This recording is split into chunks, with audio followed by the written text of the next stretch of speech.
I've got a question for you.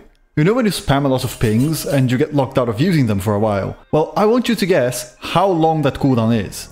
Let's say you're spam pinging that the enemy Talon is missing. Rules go that you ping enemy missing on your lane 3 times. Then you ping Caution on the lane you think he's roaming to 3 more times, and then you ping Talon alive until you get locked out.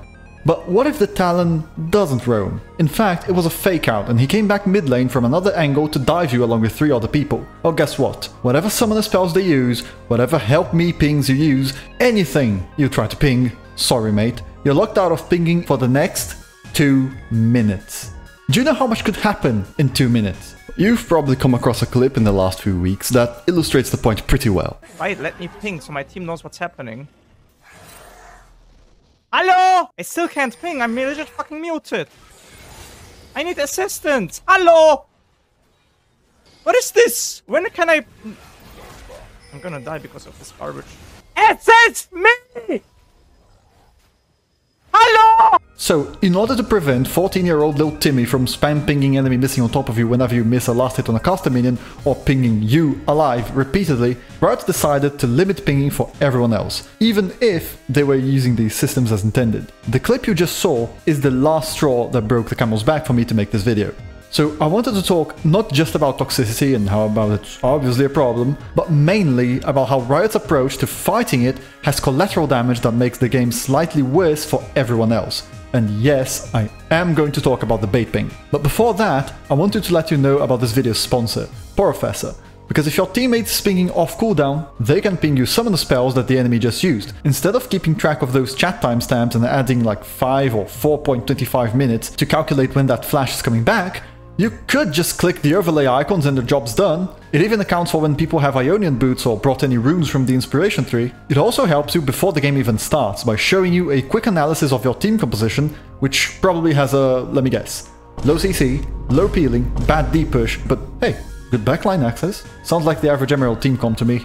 Then after the game is over, you get a detailed rundown of your performance in the match, from how much you contributed to objectives, to how many 1v1 fights you won, if you even fought them at all, to things that you need to improve, like whether you had a gold lead and lost, or you forgot to hit turrets, or buy a single control ward. Don't worry, it happens to the best of us. Porofessor is entirely free to download, and I'll leave a link to it in the video's description and in the pinned comment. Thanks to Porofessor for sponsoring this video, and thank you for watching the ad, it seriously helps. So first, let's talk about League's main form of communication, the main language spoken by everyone in this game, Pinglish. League of Legends is a competitive team game with no voice chat. Yep, bizarre, I know, but the game's from like, what, 2009? So voice chat wasn't really the standard back then. In a team game, you do need communication, and Riot realized early on that players stopping what they're doing to type stuff in chat wasn't the way to go. And so, Pinglish came to be. Nowadays, you have ping for almost anything you want to communicate. On my way, enemy missing, need assistance, need vision here, enemy has vision there, caution, Talon alive, you know the drill. But more recently, pings have shown up on Riot's radar as a problem.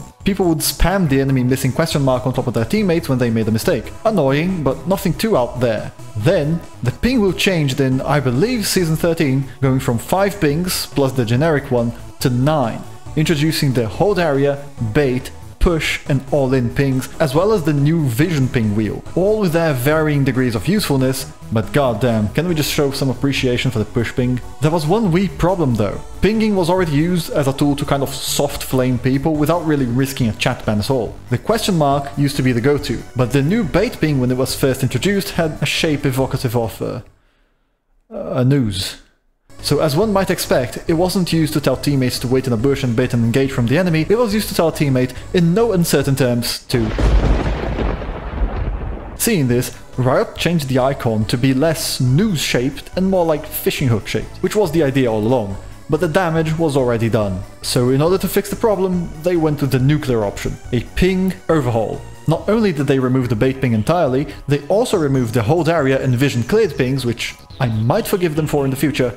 I won't forget it though, but they also made it impossible to ping your teammates' respawn timers, summon the spell timers, ults, or anything you could ping your teammates for in the scoreboard UI. Because Riot didn't want people to spam Ezreal alive when Ezreal didn't participate in a 2v5 fight in the river. Rather than limiting or punishing just the people who abused the system, they removed the possibility for the system to be used at all. Which naturally was felt, especially in higher elo games. You can no longer ping your Karthus' ult to let him know that you're about to make a play that needs it, for example. So now you put a bigger burden on him to be aware of what you're doing without a good way to get his attention for what you need. Or you could type it out in chat in the middle of the fight. Dearest Karthus, I hope this message finds you well. We seem to have found ourselves in a dire situation at the bottom lane. Please consider casting your ultimate ability to assist us, as I do believe Leory Sinclair has come to dive our tower. Sincerely, your bottom lane. I mean, I thought the whole point of pings was to be a quicker and more practical alternative to text chat, but now I guess you have no option.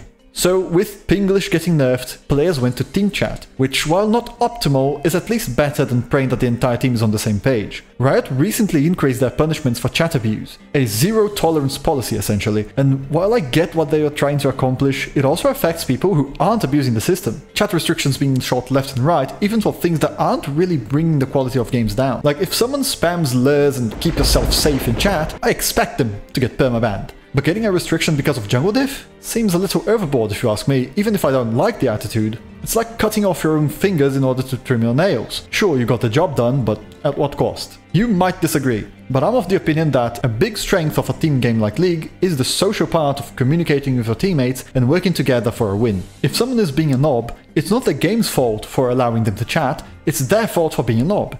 It only becomes the game's problem when it fails to punish consistent disruptive behavior.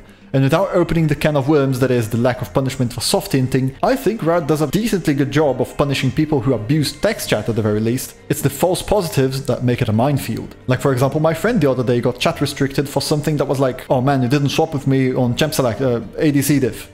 That got him chat restricted. And then he went to Riot support, and the guy who replied to him said, okay, you know what, this is too harsh, your chat restriction has been lifted. We also shouldn't forget that Riot played around with the idea of removing all chat for every server as well, as they already did in Korea, at least for a while. Now, I get that Korea is probably one of the most insanely toxic servers out there, but removing all chat entirely? No more friendly banter with the enemy team? Ever? Just feels a little bit lonely in my opinion. So the main question becomes, who do we cater for? The people who want to make sure you have a miserable time because you accidentally stole a minion when you ganked, or the people who go into a coma when someone pings enemy missing more than twice. Those are the two extremes that Riot believes should be paid attention to, but unfortunately for everyone else, they get their communication trimmed down because other people are abusing it in an unintended way. The voice chat topic is a part of this. A big reason why it will probably never be introduced into the game is because of the reality that some people will abuse it. Now, just because I, as an individual, have no problem just muting someone when they start being annoying, it doesn't mean that the problem goes away. People will always find a way to vent their frustration and rage at others, even if they are objectively incorrect in their complaints and blame shifting, and soft hinting and running it down is the logical extreme to this. For now, Riot decided to go with the scorched earth approach. If nobody can communicate, nobody can be toxic. Personally, not only do I think this doesn't exactly work, I also think this brings down game quality, and the people who do want everyone to be muted from the start have the option, if they so wish, with the mute all command. In short, I think it's commendable that Riot is trying to fight toxicity in a game that's been known for it for over 10 years, but I think they are going with the wrong approach, using a sledgehammer where a scalpel would be best. You know, we could use the honor system in some way, like honor 2 and above, your ping cooldown is shorter, which is even a competitive advantage, so if you care about winning, you would have to care about not being consistently reported or something. It's obviously not a perfect solution, but it's better than nothing, especially since getting honor 2 is just a matter of not typing anything in chat. Hell, I get honor 5 every season by just pretending I'm an NPC and not typing a word. But let me know what you think about this situation. Are you affected by the more limited pinging and chatting? Do you prefer more communication at the risk of people being toxic? Or do you rather have most people muted and not interact? Write it down in the comments. Consider subscribing if you enjoyed this video, and I hope to see you on the next one. Cheers!